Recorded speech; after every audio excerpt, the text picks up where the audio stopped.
E aí galera, hoje eu tô mostrando pra vocês como tá baixando o MTA San Andreas. Primeiramente você entra aqui no Google Chrome e pesquisa MTA San Andreas 2017, que vai aparecer várias coisas aqui de como tá baixando. Então vocês abrem aqui Multitheft Auto San Andreas Download no soft Tonic.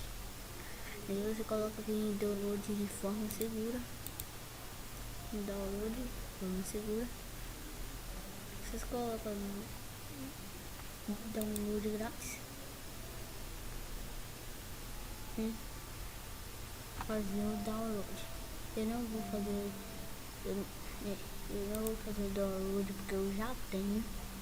Então, mas na hora que você está baixando aí, primeiramente vai estar mandando você criar uma conta lá no Google, vou usar do Facebook, né? Você entra e vai aparecer nessa aba.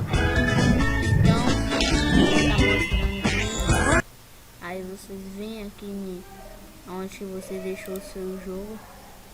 Eu venho aqui no MTA, você coloca executar,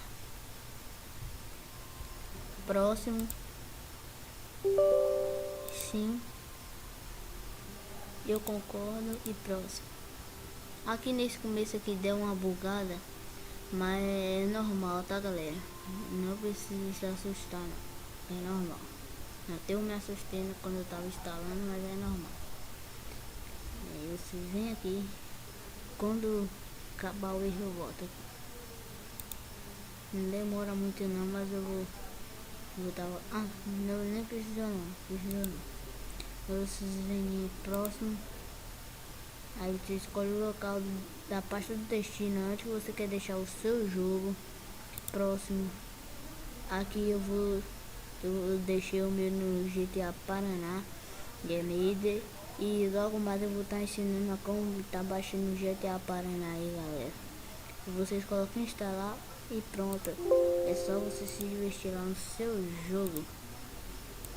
Falou!